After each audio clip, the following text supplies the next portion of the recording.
자, 오늘 오전에 주시는 하나님 말씀을 보도록 하겠습니다. 오전에 주신 하나님 말씀은 마태복음 23장입니다. 25절로 28절까지. 다 찾으신 줄 알고 제가 받들이겠습니다. 위선자인 서기관들과 바리새인들아, 너희에게 화 있으리라. 이는 너희가 잔과 접시의 것은 깨끗하게 하나 속은 약탈과 방탕으로 가득 차 있기 때문이라. 너 눈먼 바리새인아, 잔과 접시의 안을 먼저 깨끗이 하라. 그러면 그것도 깨끗하게 되리라. 위선자인 서기관들과 바리새인들아, 너희에게 화 있으리라. 이는 너희가 회칠한 무덤들과 같음이라. 그것들은 실로 겉으로는 아름답게 보이나 안에는 죽은 사람의 뼈와 모든 더러운 것으로 가득 차 있도다. 이와 같이 너희도 겉으로는 사람들에게 의롭게 보이나 속에는 위선과 불법으로 가득 차 있도다.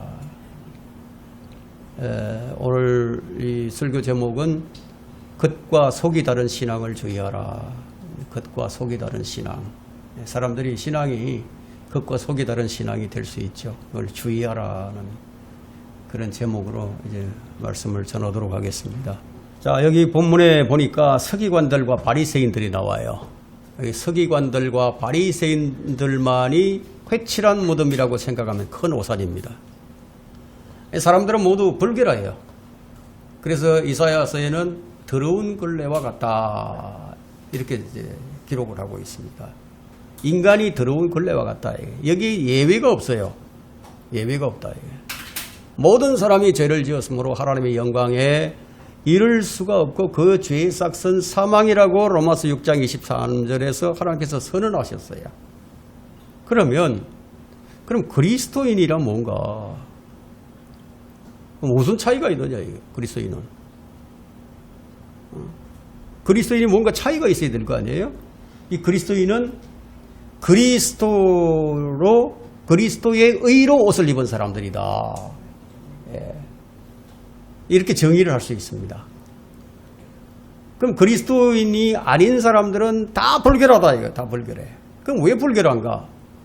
아직 죄의 문제를 해결하지 못했으니까. 그러면 모든 그리스도인의 마음은 깨끗한가요?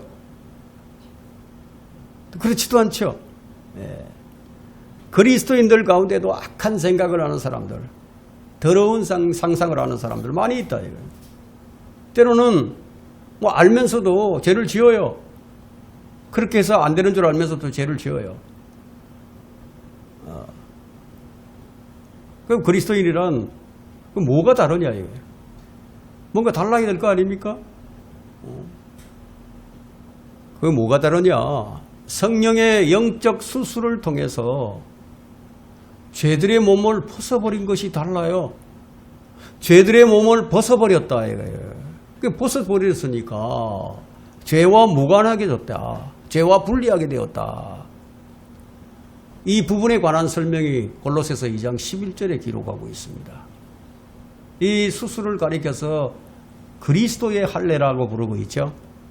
거기 보니까 또한 너희가 그의 안에서 그리스도 안에서 손으로 하지 아니한 할례를 받았으니 곧 그리스도의 할례로 육신의 죄들의 몸을 벗어버린 것이라. 몸을 벗어버렸다 이거예요. 분리가 되어 있다는 거죠. 따로 떨어져 있다는 거예요. 안에 담겨져 있지만 그러나 따로 떨어져 있다. 그런 뜻이 되겠습니다. 이 영적 할례는 죄인들이 예수 그리스도를 자신의 구주로 믿을 때 그 순간에 성령께서 마치 레이저로 이렇게 차게 갈라놓듯이 레이저 수술과 같이 우리 영적인 이 몸인 혼을 이 물리적인 몸에서 분리시켜 버린 거예요. 딱 따로 떼어놨다. 이 수술은 죄가 더 이상 그 사람의 영원한 구원의 보장에 대해서 영향을 주지 않도록 하는 그런 영적 수술이다. 이렇게 이해하시면 되는 겁니다. 왜냐하면 그의 육체가 더 이상 연결이 안 돼 있으니까, 분리되어 있으니까 더 이상 그의 혼을 더럽힐 수 없게 하는 몸과 혼의 분리수술이기 때문이다. 그래서 그리스도인들이 육신적인 생각으로 악한 생각과 더러운 상상을 해서 하나님의 법을 따르지 못할 경우도 그의 구원은 안전한 거예요. 분리되어 있기 때문에. 이것에 대해서 바울이 이제 말하기를 로마서 7장 17절에서 이제는 그것을 행하는 것은 더 이상 내가 아니요 내 속에 거하는 죄니라 이렇게 얘기를 합니다. 뭔가 좀 이해가 되시는 것 같습니까? 이 구절은 그리스도인 안에 두 가지의 본성을 완벽하게 보여주는 신뢰라고 할 수 있습니다. 우리는 그리스도인 안에, 우리 그리스도인 안에는 이게 요한 1서 3장 9절에서처럼 죄를 지을 수 없는 진짜 그리스도인, 이제 새 사람이 죄를 지을 수 있는 사망의 몸, 옛사람 안에 살고 있다는 거예요. 그래서 때로는 내가 원하는 선을 행하지 않고 원치 않는 악을 행한다고 바울이 그렇게 로마서 7장 19절에서 기록하고 있습니다. 자, 19절은 진실한 그리스도인이, 로마서 7장 19절은 진실한 그리스도인이 자기 육신에 대해 보이는 반응이에요. 이제는 그것을 행하는 것은 더 이상 내가 아니요 내 속에 거하는 죄니라. 이렇게 신실한 그리스도인이 자기 육신에 대한 반응이다. 그러나 죄를 지어도 된다는 말은 아니죠. 구원받은 사람은 구원받지 못한 사람들보다 죄를 방어할 수 있는 더 좋은 조건을 가지고 있다. 그래서 그리스도인은 자기가 원하는 방식대로 살아서는 안 돼요. 그런데 요즘 사람들 보면 다 자기가 원하는 방식으로 하나님을 섬기려고 해요. 자기가 원하는 방식, 자기가 좋아하는 방식으로 예배도 드리고 자기가 좋아하는 방식으로 기도도 하고 자기가 좋아하는 방식으로 다 하려고 한다. 이게. 여러분, 그리스도인이라면 자, 주님께서 원하시는 방식대로 살아가야 하지 않겠어요? 그렇게 하지 않을 경우에 매질과 징계를 받게 되니까 매를 맞게 되고 징계를 받게 된단 말이에요. 그러면 매질이 아프죠. 매를 맞는데 안 아프겠어요? 징계를 받는데 아프지 않겠어요? 그렇다고 그것이 그의 구원에 영향을 주는 것은 아니다는 겁니다. 성령의 수술은 이와 같은 겁니다. 그런 이런 이점이 있다는 거예요. 그래서 성령 침례, 성령 수술 이걸 받지 않으면은 죄로부터 자유롭지 못한 겁니다. 잘 생각을 해보세요. 바울이 말하고 있는 성령의 법, 생명의 성령의 법, 이 법은 어떤 사람이 그리스도를 구주로 영접할 때 자동으로 일어나는 영적인 법으로서 세 가지 작용을 하게 됩니다. 세 가지 작용. 자, 첫 번째는 새로운 출생, 이제 거듭남이에요. 두 번째는 성령 침례예요. 세 번째는 영적 할례예요. 이 세 가지가 동시에 일어나 버린다. 이게. 왜 이렇게 하셨는가? 육신 안에 있는 사람들은 하나님을 기쁘시게 할 수가 없기 때문에. 그래서 로마서 8장 8절에서 그렇게 말씀합니다. 육신 안에 있는 사람들은 하나님을 기쁘시게 할 수 없다. 어떤 사람들이 하나님을 기쁘시게 할 수 있느냐? 그리스도 안에 있는 사람들, 성령 안에 있는 사람들이 하나님을 기쁘시게 할 수 있다. 바로 이런 이유로 인해서 우리가 예수 그리스도를 자신의 구주로 영접을 할 때 성령께서 그 사람 안에, 우리 안에 들어오셔서 내주하신다. 우리 안에 우리를 몸을 거처로 삼고 여기서 사신다는 거예요. 그래서 우리가 성령의 법을 따라서 살 수 있는 기틀을 마련해 주신 것이다. 이제 우리가 그렇게 살 수 있게 되었어요. 이러한 과정을 거친 사람들의 모임이 바로 교회다. 교회. 그래서 성경에는 이 교회를 방주로 표현할 때 있어요. 방주로 표현한다. 그렇다면 교회는 세상이라는 큰 넓은 바다에 떠 있는 배라고 할 수 있겠죠. 그죠? 배라고 할 수 있어요. 그러면 배는 분명히 물 위에 떠 있죠. 물 위에 떠 있긴 하지만 물과 어떻게 돼 있죠? 물이 침투를 못 하잖아요. 분리가 돼 있죠. 우리의 상태가 바로 이와 같다. 예? 우리가 육신 안에 살지만 이 육신과 분리가 돼 있다. 교회에, 근데 교회에, 이 교회라는 배에, 이 방주에 세상이라는 물이 들어오면 어떻게 되겠습니까? 그 교회는, 그 배는 침몰하게 되죠. 즉, 성도들 안에 세상이라는 물이 들어와 버리면은 그 성도는 어떻게 되겠습니까? 믿음에서 파선하는 거예요. 그 디모데 전서에는 믿음에서 파선하는 사람이 나오잖아요. 세상과 구별된 사람이 성도예요.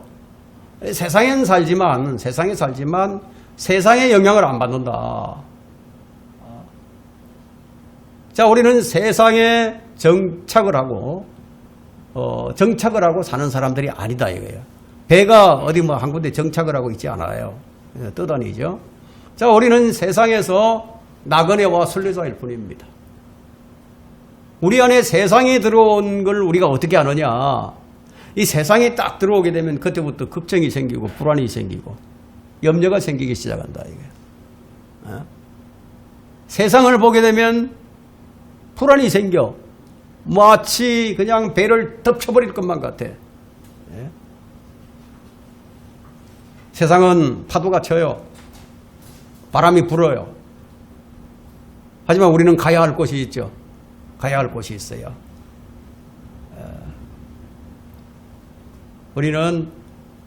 우리가 갈 곳이 어디예요? 천성이죠, 천성. 그래서 우리는 이 세파에, 여러 가지 세파에 오히려 감사를 하고 찬양하는 위치에 서 있어야 한다.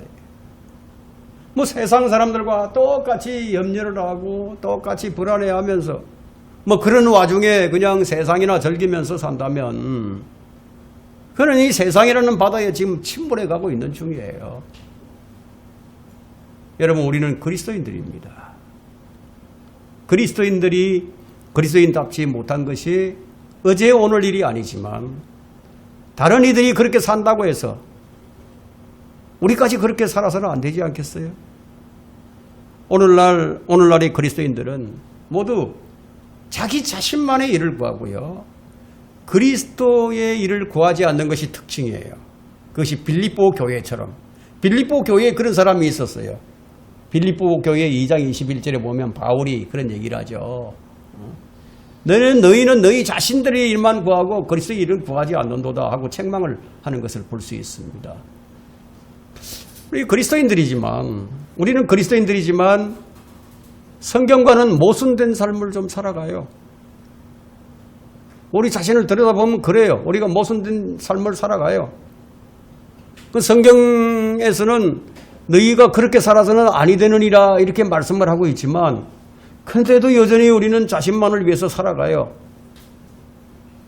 하나님께서 우리 안에 거하시면서 우리 안에서 역사를 하셔서 우리가 그분의 기쁘신 뜻에 따라서 살도록 이끌어 가시는데도 불구하고 우리가 어떻게 사느냐. 이걸 한번 생각해 보자는 거예요.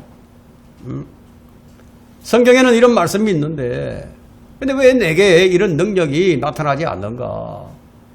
그 이유가 뭔가 한번 들여다보자는 거죠. 그것은 자기 생각만 하고 있기 때문이다.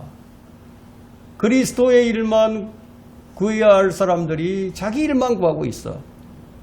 자, 이게 무슨 말이냐? 오늘 본문의 말씀을 보니까 위선자가 나오는데 우리는 더 이상 위선자의 삶을 살지 말자는 겁니다. 여러분, 이 세상 사람들, 이 교인들처럼 그냥 교회 다니는 것이 다가 아니에요. 세상이라는 것과 무관한 삶, 이것이 성도에 합당한 삶입니다. 만일에 교회에 물이 가득 찼다. 그럼 교회가 침몰하죠. 교회 안에 세상의 문화가 들어왔어. 그럼 더 이상 하나님을 섬길 수가 없게 됩니다. 하나님 안 받으시는 예배가 되어버리니까. 아무리 정성을 다하고 진정으로 예배를 드리고 모임을 갖는다 하더라도 하나님과는 무관해져 버린다 이거예요. 이 자기 방식대로 하나님을 섬기는 거거든요. 이스라엘 사람들이 자기 방식대로 하나님을 섬겼어요. 그것이 선지서들의 기록이 되어 있죠. 여러분 이사야 1장 한번 찾아보세요. 이사야 1장 10절부터 한번 봅니다.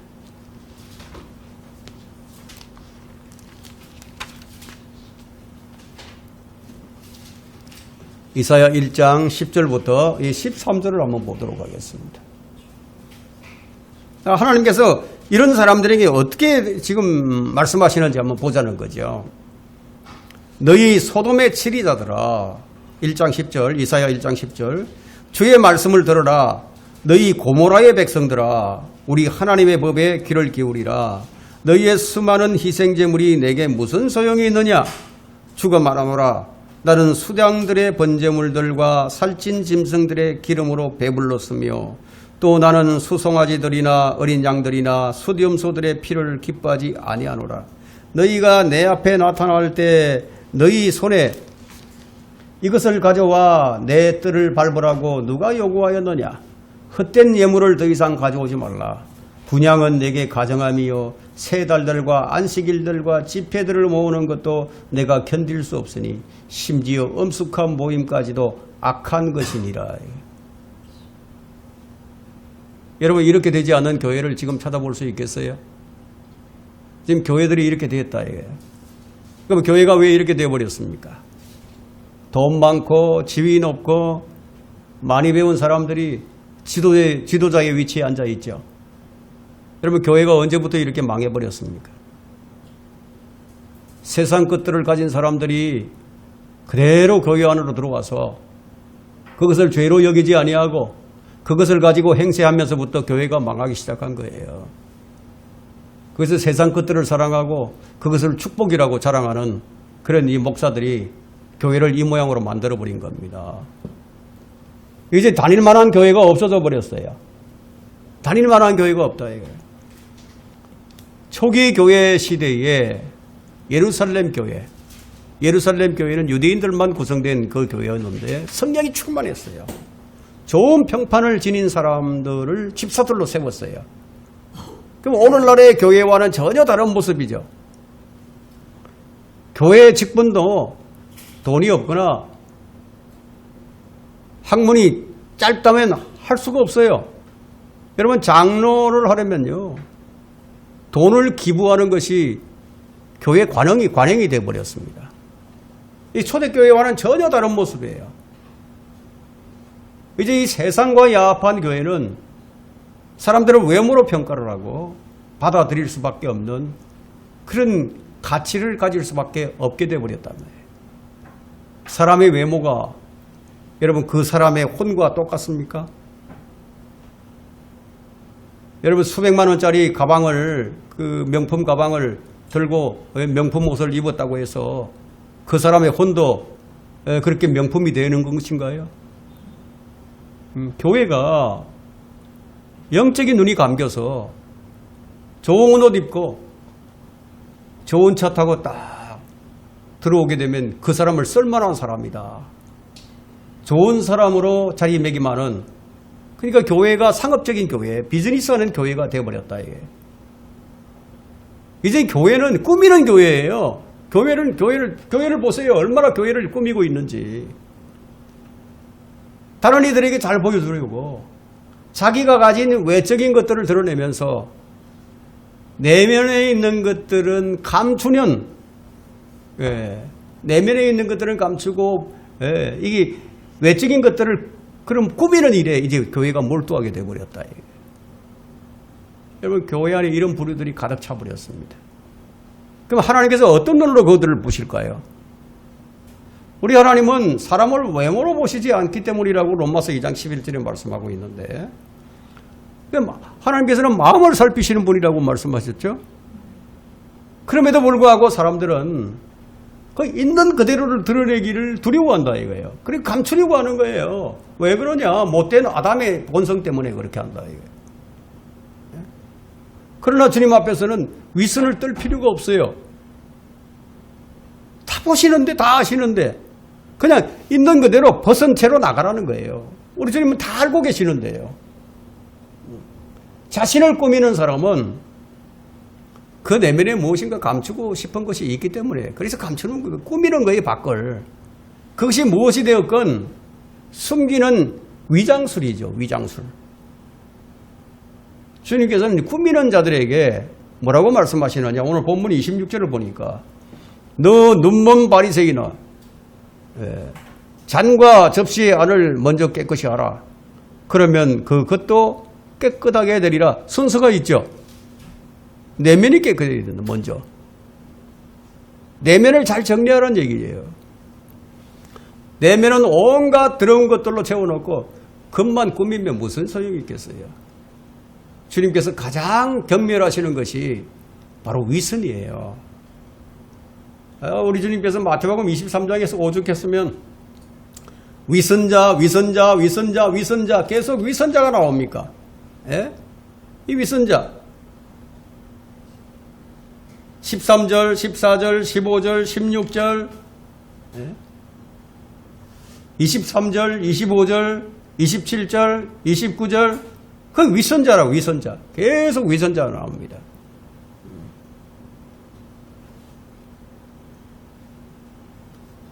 (27절에는) 이제 보이는 것이 나와요.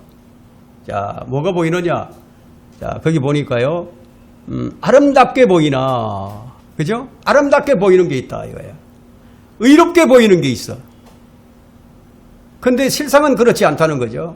그들의 실상은 죽은 사람의 뼈와 모든 더러운 것들이 들어있어요.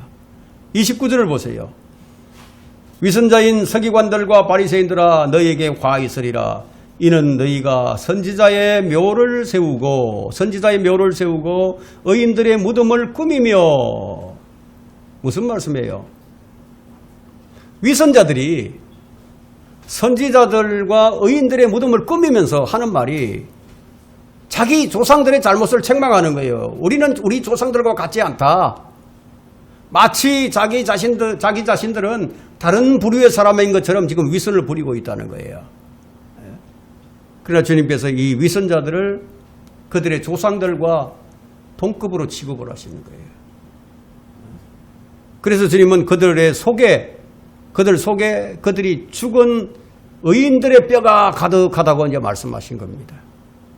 사실 그들은 예수님을 어떻게 죽일까? 그런 기회를 이제 엿보고 있었어요. 결국 그들의 마음속에는 예수 그리스도의 뼈를 그냥 품고 있는 거죠. 어떻게 죽일까? 그래서 주님은 그들에게 조상들이 행한 죄악의 분량을 채우라. 너희 조상들이 행했던 그 죄악의 분량을 더 채우라 이런 얘기를 하십니다. 그것이 32절에 기록이 되어 있죠. 그러므로 너희가 너희 조상들의 분량을 채우라. 오늘날의 교회가 바로 이와 같다. 회칠한 무덤과 같다는 겁니다. 우리는 그들과 같지 않다. 우리는 잘 믿고 있다. 바리새인들과 위선자들이 간과한 것이 무엇이었습니까? 그들이 간과한 것은 율법과 공의와 자비와 믿음의 더 중요한 것들. 이런 것들을 버렸다 이거예요. 그들은 낙타같이 중요한 문제들에 대해서는 넘어가 버리고 하루살이 같은 작은 문제들에 대해서는 아주 긴장하고 집착을 한다는 겁니다. 정말 중요한 것이 뭔지 모른다는 거죠. 우리는 보통 바리새인들이 율법에만 치중하고 복음과 자비는 무시하는 사람들이라고 이렇게 생각하기 쉬워요. 그러나 그렇지 않아요. 그들은 율법마저도 저버리는 사람들이었습니다. 그들은 하나님께서 주신 모세의 율법보다 장로들의 전통을 더 소중히 여기던 사람들이었어요. 그러니까 가장 중요시해야 할 것을 중요하게 여기지 못하는 거죠. 중요한 것이 뭔지를 모른다 이거예요. 그들은 모세의 율법과 하나님의 공의와 가난하고 상처 입은 사람들을 향한 자비와 하나님과 성경과 약속에 대한 믿음은 모두 다 던져버렸다. 이제 그들에게 남은 것이 뭐가 있을까요? 그들에게 남은 것은 오직 배를 채우는 것뿐이죠. 사람들에게 인정받기 위해서, 사람들에게 잘 보이기 위해서 그런 위선만 가득할 뿐이라는 겁니다. 그 위선자는 자기 실상을 가지고 나오지 않아요. 자기 실상을 가지고 주님 앞에 나와야 되는데 실상을 가지고 나오지 못한다. 이게 뭔 얘기냐? 회칠한 무덤이 되었다. 이 시대의 교회가 회칠한 무덤이 되었다. 그럼 요즘 교회 안에서 무기 잡는 사람들이 어떤 사람들입니까? 여러분, 교회 안에서 무기 잡는 사람들이 있어요. 또 인정해주는 사람이 있어요. 사람들이 다 인정을 해줘. 어떤 사람인가요? 권력을 가진 자. 여러분, 국회의원이나 장관이나 한번 들어와 보세요. 좋은 자리 내주죠. 그죠? 이쪽에 앉으시라고, 여기 앉으시라고, 강단에 불러서 소개하고, 권력을 가진 자, 돈 많은 자, 많이 배운 자들. 그래서 교회 다니면서 배우는 것이 뭘 배웁니까? 치장술. 어떻게 하면 잘 치장을 해서 잘 보일까? 어떻게 하면 장로라도 한 자리 해가지고 인정을 받을까? 치장술만 배운다, 이게. 하나님은 사람의 마음을 보시는데, 그런 하나님을 확실히 믿는다면 어떻게 위선을 떨겠습니까? 위선을 떨 수 없죠. 요즘 목사들이 얼마나 돈을 좋아하는지, 요즘 목사들이 얼마나 무게 잡는지 아세요? 세상을 가장 좋아하는 사람이 누구예요? 목사들이에요, 목사들. 마음을 보시는 하나님 앞에서 전혀 두려움이 없어요. 이건 무엇을 의미하느냐 하면요, 교회가 인본주의가 되었다. 인본주의. 교회는 하나님께 인정받는 것이 아니라 사람에게 인정받으면 돼. 사람에게 잘 보이면 돼. 그러니까 꾸미는 거다. 그래서 가장 큰 교회를 만들어야 되고요, 최상품으로 교회를 치장하는 거예요. 자, 우리가 이제 두 번째로 살펴볼 것은 왜 교회가 회칠한 무덤이 되었는가? 왜 교회가 회칠한 무덤이 되었느냐? 그 이유가 뭐냐? 여러분, 교회가 문둥병에 걸려 있어요. 문둥병. 요즘 사람들이 왜 교회 다니는가? 우리가 좀 심각하게 고민을 해봐야 돼요. 왜 교회를 다니는가? 없는 사람들은 왜 교회를 다닙니까? 복 받기 위해서. 있는 사람들은 왜 교회를 다녀요? 인정받기 위해서. 그래서 요즘 교인들은 어떻게 하면 인간답게 살 것인가?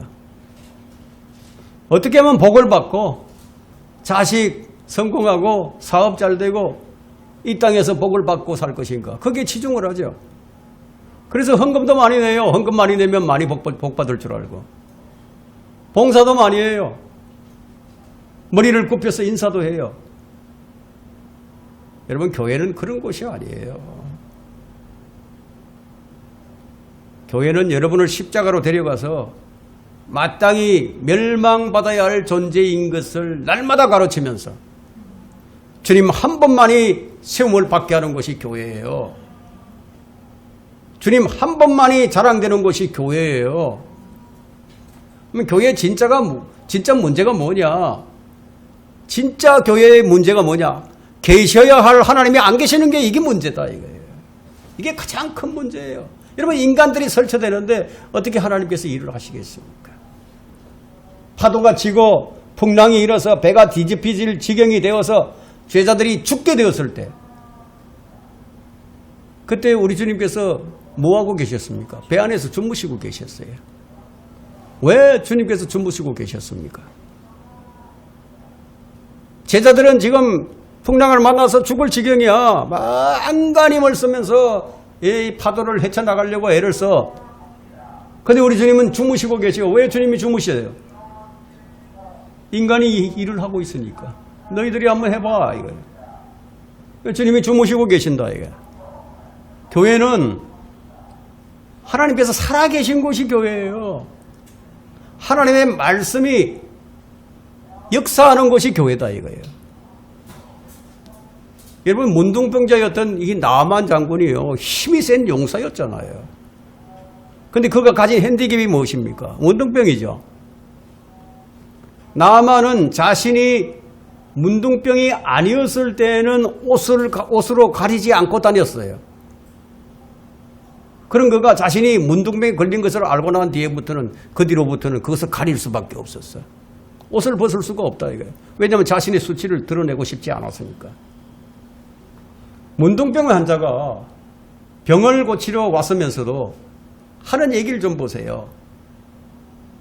문둥병 환자 나만 장군이 왔어요. 엘리사에게 와서 병 좀 고쳐달라고 와서 하는 행동을 보면은 자신의 방식대로 자기가 원하는 대로 해주기를 바라고 있다 이거예요. 그것이 열왕기하 5장 11절에 기록을 하고 있습니다. 여러분 거기 살펴보면 나만이 노해서 진노를 했다 이거예요. 화가 나서 돌아가며 말하기를 보라 나는 그가 반드시 내게로 나와서 서서 주 그의 하나님의 이름을 부르며 그의 손으로 병든 부위를 쳐서 만져서 문둥병을 고쳐주리라고 생각을 했노라. 나만 이렇게 해주기를 바랬어요. 근데 이렇게 안 해주니까 화가 나버린 거예요. 그 돌아가는 겁니다. 사실 이것이 우리의 모습들이 아닌가요? 우리가 하나님 앞에 나와서도 내 방식대로 안 해주면 나만처럼 불만을 터뜨린다 이거예요. 말씀에 순종하기보다는 내 뜻대로 해주기를 원하고 있죠. 이런 말씀은 우리 신앙을 한번 돌아보자는 겁니다. 자, 우리는 모난 것이 있으면은 깎아내야 되고, 그죠? 잘못된 것이 있으면 바로 잡혀야 된다 이거예요. 여기 설교를 통해서 이렇게 바로 잡혀야 된다는 거예요. 그게 교회의 역할이죠. 그럼 교회의 역할이 뭐냐?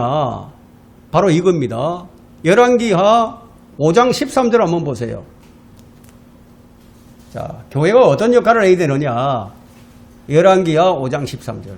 그게 나만이라는 장군이 지금 화가 나가지고 이제 돌아간다는 게 내 뜻대로 안 해주니까 왜 내 뜻대로 안 해줘? 그러면 화가 나서 돌아가는데 그러자 이제 교회의 역할을 우리가 여기서 보자는 겁니다. 열왕기하 5장 13절에 그러자 그 종들이 가까이 나와서 그에게 고하여 말하기를 내 아버지여 만일 그 선지자가 당신께 어떤 큰 일을 하라고 명하였다면 당신은 그 일을 하지 않았겠나이까 하물며 그가 당신께 씻어 깨끗해지라 한 것이니까 이런 얘기를 한 교회가 이런 역할을 해야 된다 이거예요. 그런 사람들에게 그들을 바로잡아주는 역할을 해야 된다 이게. 말씀대로 하자는 거죠 이게. 그죠? 말씀대로 하자 이게. 우리의 원래 모습은 문둥병자의 모습이에요. 우리의 원래 모습은 추악해요. 그래서 이걸 추악하니까 드러날까봐 감추고 또 감추려고 하지만 여러분 하나님께서 다 보시고 계신다는 거 잊지 말아야 된다. 이게. 하나님 다 보시고 계시는데 아무리 숨기려고 해도 다 보시고 계시는데 여러분이 드리고 있는 이 예배, 여러분이 부르는 찬송, 여러분의 기도 과연 하나님께 인정받을 수 있는 것인가? 우리 신앙에서 우리 실상은 어떠한가 하는 거예요. 우리 실상. 뭐 역겨워서 냄새를 맡을 수 없을 정도가 아닌가요? 무엇이 우리를 점령시키고 있습니까? 여러분은 무엇을 다른 이들에게 전염을 시키느냐 이거예요. 바리새인들과 위선자들은 서기관들은요. 다른 사람들에게 위선을 전달시키고 있었어. 전염을 시켰다 이거예요. 여러분 이게 회칠한 무덤이 아닌가요? 우리는 하나님께 어떤 평가를 받고 있는가? 거짓된 것, 오염된 것 이런 것들 다 벗어 던져야 한다. 위선의 옷을 벗어버리고 나면은 어떤 일이 일어나게 되는지 무엇이 중요한지를 알게 된다는 겁니다. 그래서 위선자인 바리새인들과 서기관들은요, 상식적인 것도 분별할 수가 없었어요. 여러분, 이 사람들은 성전보다는 금을 더 크다고 하고요, 제단보다는 제물이 더 크다고 하는 데 있었습니다. 성전이나 제단이 금이나 제물보다 더 크다는 것은 상식적으로도 알 수 있는 일인데, 근데 그들은 그러한 상식적인 것도 분별하지 못했기 때문에 우리 주님께서 그들을 향해서 하신 말씀이 눈멀었다고, 그들이 눈멀었다고 책망을 하신 거예요. 그들은 그러한 상식적인 것마저도 분별할 수 없었던 것은 무엇 때문이냐? 그들의 마음에 뭐가 가득 차서 그랬을까요? 탐심이 가득 차서 그랬다는 거예요. 탐심. 그들은 성전 자체보다도 성전에 있는 금에 더 관심이 가 있었습니다. 주객이 전도되어 있는 거예요. 하나님을 섬기는 사람들이 주객이 전도되어 있어. 교회가 하나님 주객이 전도되어 가지고 하나님 우선이 아니라 자신이 우선이야. 재물을 제단보다 더 크게 여기는 것은요, 왜 그러냐? 제단은 먹을 수가 없잖아요. 그죠? 제단은 먹을 수 없어요. 재물은 먹을 수 있으니까.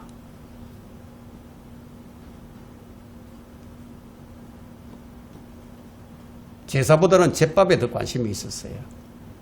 그래서 주님께서 재물이 있는 곳에 네 마음이 있다고 말씀하신 것처럼 그들의 마음은 항상 성전에 있는 금과 재물에만 향해 있었다.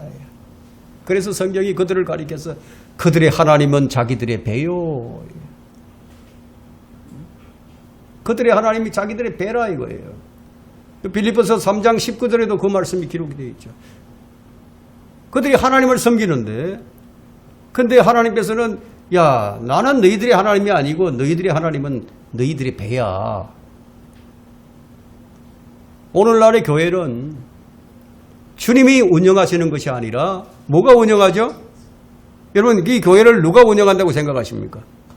말로는 뭐 하나님 운영하신다고 그러겠죠. 실제적으로는 돈이 운영을 합니다. 돈이. 그래서 주님은 재물과 하나님을 동시에 섬길 수 없다고 말씀하신 거예요. 예수님은 그들을 소경이라고 말씀하셨는데 그들은 소경이 아니라고 자신들을 부인했죠.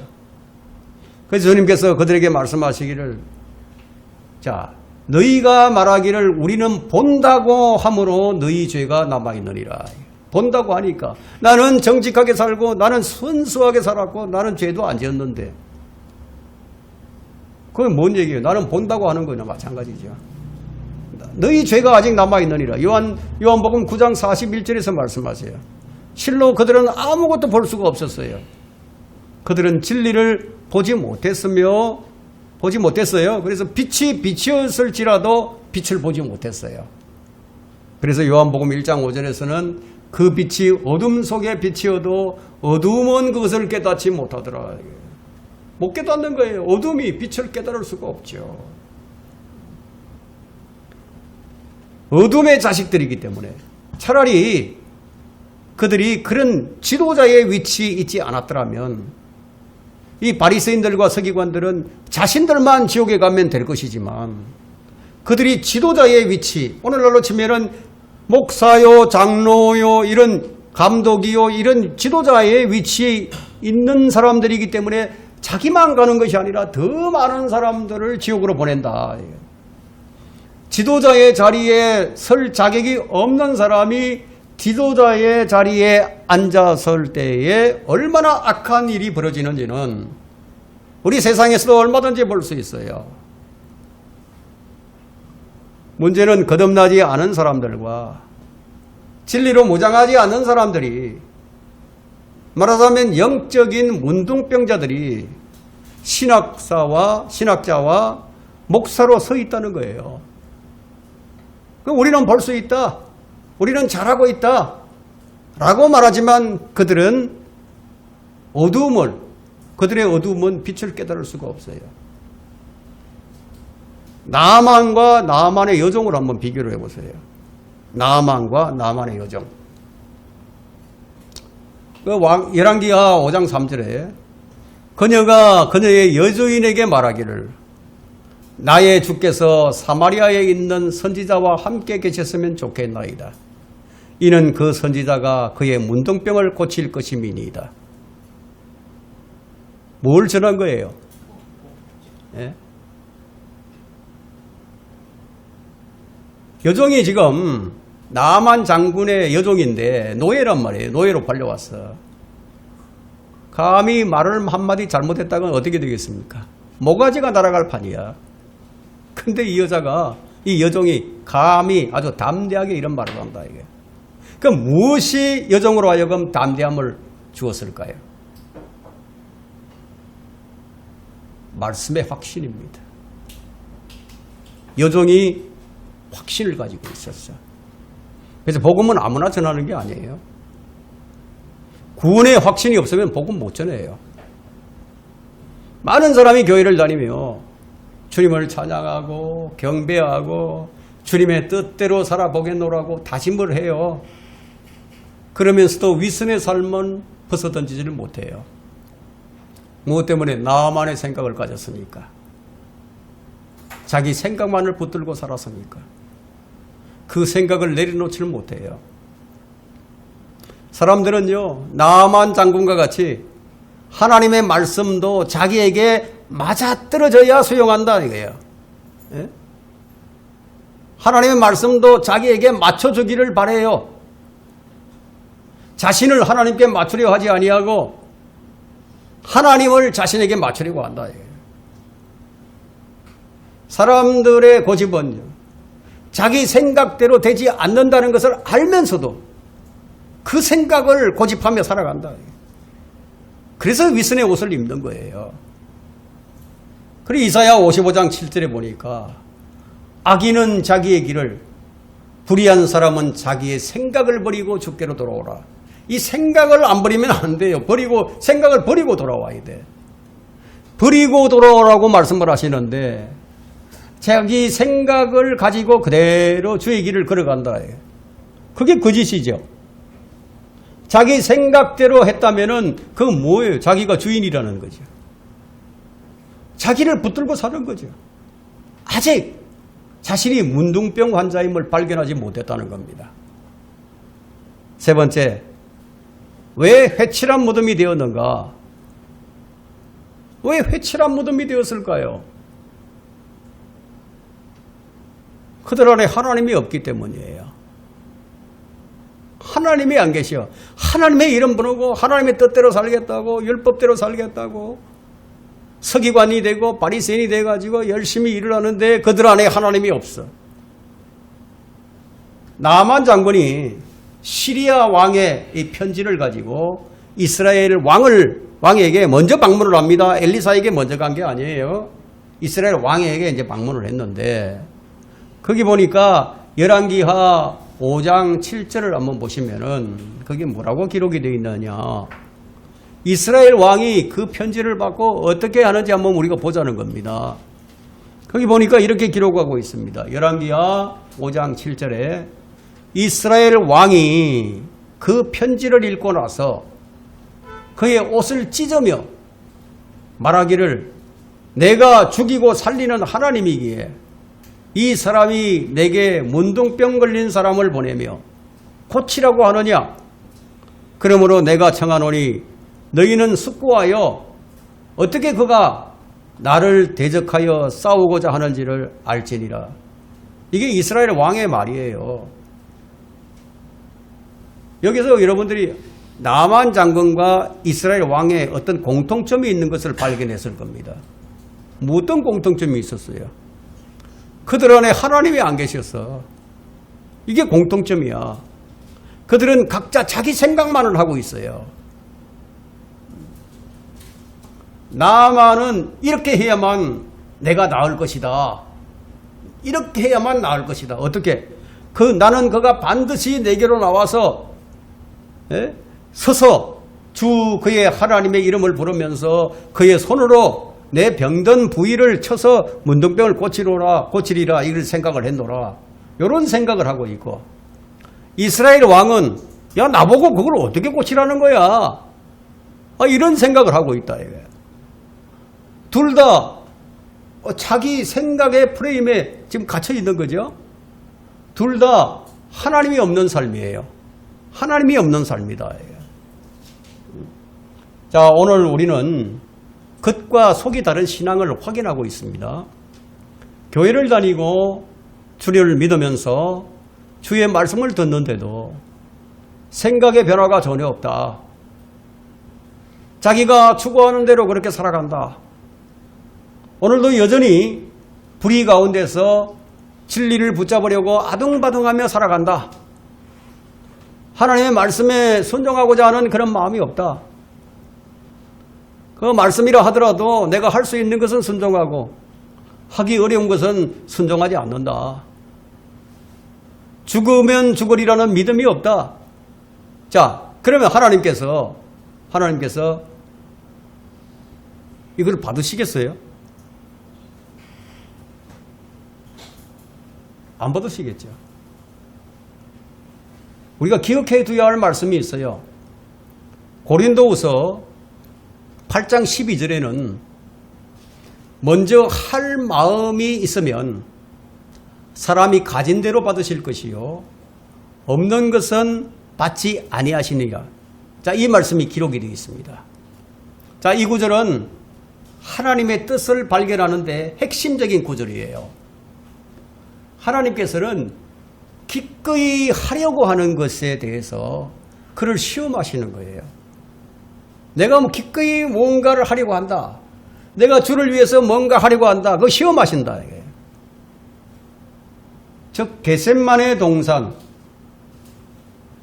그리스도인들의 삶은 겟세마네 동산에서의 주님처럼 어떻게 되느냐? 내 뜻대로 말고 아버지의 뜻대로. 내 뜻대로 말고 아버지의 뜻대로. 그래서 그리스도인의 삶은요, 하나님께서 시험을 하시는데 그 시험에 어떻게 반응하느냐에 따라서 그 인생의 행로가 결정이 된다는 겁니다. 그 시험은 대충 이런 것으로 나타날 수도 있어요. 그 사람의 그리스도인의 그 믿음의 분량이 크고 적음에 따라서 그 시험도 그게 정도의 차이가 나타나게 되는데, 자, 이렇게 시험하실 수 있어요. 내가 너의 아기나 네 아내 혹은 네 남편을 데려가도 되겠느냐?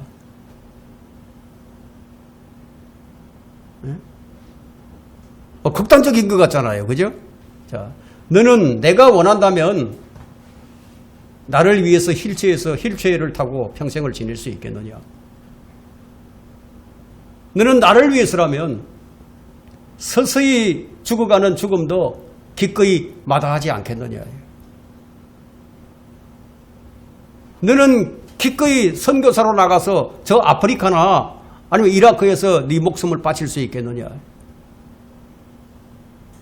만일 어떤 그리스도인이 자, 이와 같은 뜻을 행하고자 한다면요, 하나님께서는 그 사람이 설령 그것을 할 수 없다고 해도 그것을 받으실 것이다. 왜? 마음이 먼저 있었으니까. 그 마음을 받으신다. 여러분, 어떻게 물이 포도주가 되겠어요? 어떻게 문둥병이 나을 수가 있겠어요? 문둥병 아직도 불치병이에요. 그럼 자기 생각에는 불가능이죠. 그것이 그에게는 절대 진리예요. 이건 불가능이다. 이건 고칠 수 없다. 어떻게 물이 포도주가 돼? 이거 불가능이다. 그러면 성경적 진리는 물이 포도주가 된다. 문둥병도 낫는다. 이게 성경적 진리인데, 그러면 성경적 진리는 그 사람에게는 진리가 아닌 거예요. 그렇죠? 그것이 그 사람에게는 절대 진리가 아니에요.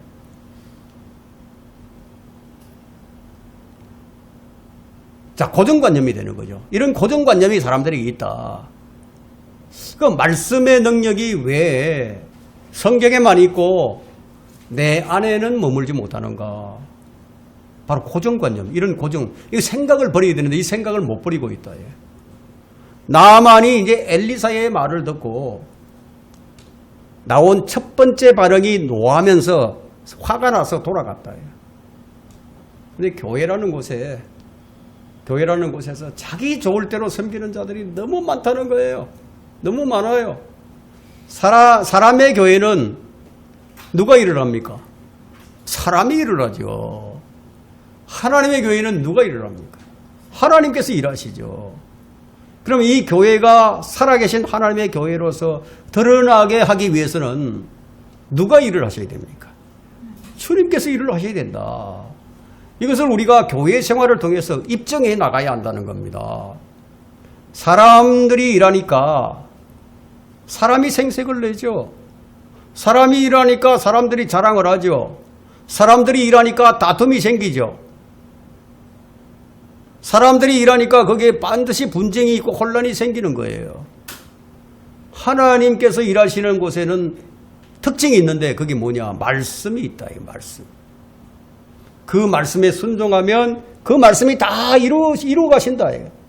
일은 종이 하잖아요. 일은 종이 하지만 종의 이름이 빛나지 않고 누구의 이름이 빛이 납니까? 주인의 이름이 빛이 난다. 교회는 그런 곳이다. 주님의 영광이 드러나는 곳이 교회예요. 그런데 이 마지막 시대의 교회의 특징은 뭐냐? 인간의 영광이 드러난다. 그래서 요한계시록 3장에 나오는 라오디케아인들의 교회는요, 사람인자가 붙었어요. 사람인자. 그 교회만, 라오디케아 교회만 사람인자가 딱 붙어 있어. 그건 뭔 뜻이에요? 이 시대의 교회들이 사람들의 교회라는 겁니다. 하나님이 안 계셔. 하나님이 안 계셔. 그 교회는 구원받지 못한 사람들로 가득 차 있어요. 돈이 교회를 움직여요. 그 교회 하나님이 안 계세요.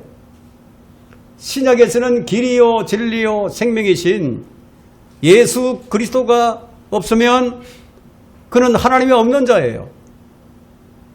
에베소서 2장 13절에 보니까 그러나 한때 멀리 있었던 너희가 이제 그리스도 예수 안에서 그리스도의 피로 가까워졌다. 무엇으로? 그리스도의 피로. 어디에서? 그리스도 안에서. 그리스도의 피. 예수 그리스도가 생명이다. 예수님이 진리예요. 예수님이 길이에요. 그러면 지역교회 안에는 생명이 있는 자와 생명이 없는 자가 함께 경배를 드리고 있다. 지금 있을 수 없는 일들이 지금 벌어지고 있는 거예요. 누가복음 10장 25절에는 한 율법사가 나오는데 이 율법사가 거드름을 피우면서 예수님께 찾아와서 질문을 한다. 그 누가복음 10장 25절에 보니까요. 자, 그런데 보라, 한 율법사가 일어나서 주를 시험하여 말하기를 선생님, 내가 영생을 상속받으려면 어떻게 하여야 하리까? 자기가 마치 무슨 대단한 사람인 것처럼 지금 예수님을 시험하고 있어요. 그리고 누가복음 18장 13절에 보니까 그런데 그 세리는 멀리 떨어져 서서 차마 눈을 들어 하늘을 우러러 보지도 못하고 가슴을 치며 말하기를 하나님이여 죄인인 저에게 자비를 베푸소서라고 하더라. 교회에는 이런 종류의 사람들이 있다는 겁니다. 율법사는요, 최선을 다하는 사람이에요. 그러면서 나는 다른 사람들과 같이 않다. 나는 절대로 세리와 같은 삶은 살지 않겠다. 이것이 율법사의 삶이었어요. 자부심이 대단했어요. 자긍심이 있었어요. 그런데 세리는 뭐라고 합니까? 죄인인 저에게 자비를 베푸소서. 하나는 완전히 주의 말씀에 굴복을 하고 복종을 하고요. 주께서 자비를 베푸시지 않으면 나는 전혀 가망이 없나이다. 온전히 주님을 의지하는 사람과 하나는 자기가 뭔가를 해서 대단한 사람처럼 인정을 받으려는 사람. 이 둘 중에 누가 회칠한 무덤입니까? 율법사가 회칠한 무덤입니다. 자신이 문둥병자임을 알지 못하고 스스로 하려고 한다 이거예요. 하나는 스스로 할 수 없기 때문에 두 손을 들고 나와요. 주님 앞에 있는 그대로 나와서 고침을 받길 원해요. 둘 다 문둥병자지만 세리와 같은 문둥병자는 이렇게 외쳐요. 문둥병자가 주께 와서 간청하며 그 앞에 무릎을 꿇고 말씀드리기를 주께서 원하시면 저를 깨끗하게 하실 수 있나이다. 이렇게 외친다 이거예요. 문둥병자도 다 똑같은 문둥병자가 아니야. 이렇게 하는 문둥병자가 있고 저렇게 하는 문둥병자가 있어. 왜 사람이 윗선의 옷을 입고 사람들에게 인정을 받으려고 하는지 아세요? 왜 잘 보이려고 하는지 아세요? 사람은 피에 오염, 육체의 생명이 피에 있잖아요. 그 피가 오염되어서 더러운 것을 감추려고 하는 본능 때문입니다. 그러나 이 피를 깨끗하게 할 수 있는 것은 무엇입니까? 그리스도의 피, 주의 보혈밖에 없다. 주께서 왜 십자가에서 피를 흘리셨습니까? 우리의 피가 더러우니까. 주의 보혈로 수혈을 했어. 주의 피가 흐르게 하기 위해서다. 이게. 그래서 구원받은 사람들은 그리스도의 피가 뿌려졌어. 그래서 양심이 깨끗해졌어. 마음이 순수해졌어요. 그 그리스도의 피가 그런 역할을 한다. 이게. 우리는 어떻게 살았습니까? 우리는 이 문둥병자와 같은 피가 오염된 이 피를 사용해서 우리 자신을 위해서 살았죠. 그러나 주의 피가 흐르게 된 자들은 주를 위해서 살게 될 겁니다. 말씀을 정리하도록 하겠습니다. 주의 말씀에 절대적인 권위를 가지라는 거예요. 출애굽기 3장 14절에요. 출애굽기 3장 14절에 하나님께서 모세에게 말씀하시기를 나는 곧 나니라 하시고 또 말씀하시기를 너는 이스라엘 자손들에게 이같이 말하라. 나이신 분께서 나를 너에게 보냈다 하라. 자, 하나님께서 모세를 보내겠다고 하시자 모세가 아유 제가 어떻게 해요? 제가 못합니다. 근데 주님은 내가 너보고 하라는 게 아니다. 내가 하겠다. 내가 너와 함께 해서 내가 하겠다. 근데 모세의 생각은 어떻습니까? 모세의 생각, 하나님의 뜻을 이해하지 못하면 이런 짓을 한다는 거예요. 근데 모세의 생각은 자기가 해야 하는 줄 알고, 아니, 하나님께서 자기에게 그런 엄청난 일을 시키시는 줄 알고, 이게 못하겠다고 하는 거예요.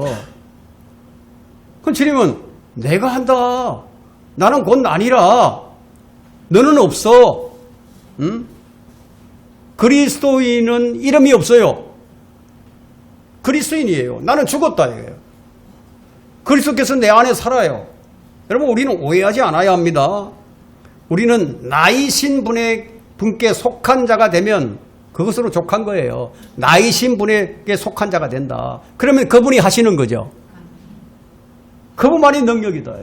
그런데 문제는 그 사실을 믿지 못하고 맡기지 못하는 것이 이제 문제죠. 그럼 이건 믿음의 문제다. 이게.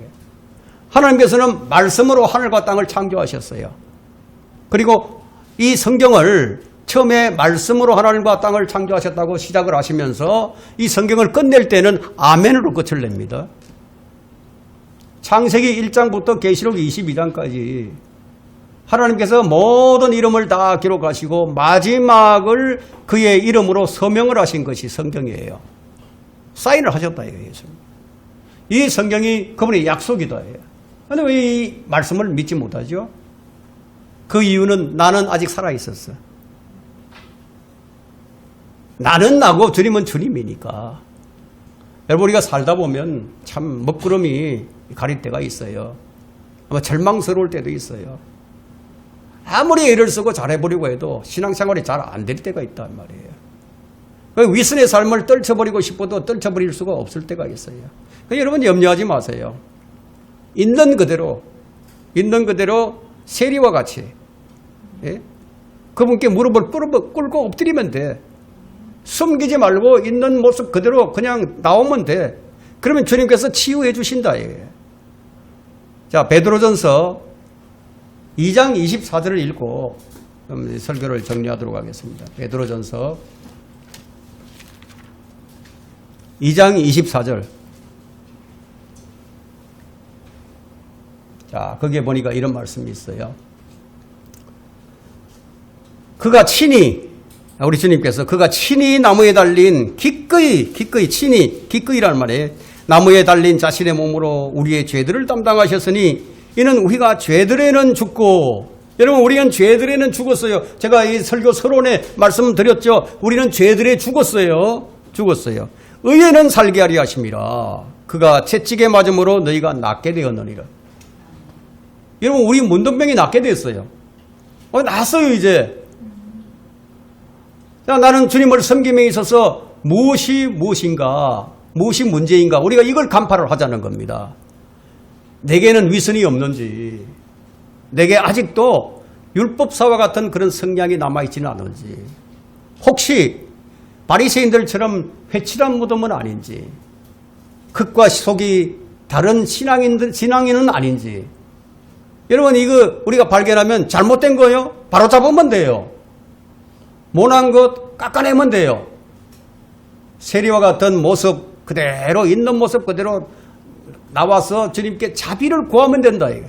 우리가 구원받은 성도라면 날마다 구원의 주를 노래하고 말씀의 능력으로 사는 주 앞에서 신실한 성도들로 발견되는 여러분들이 되시기를 간절히 기원합니다.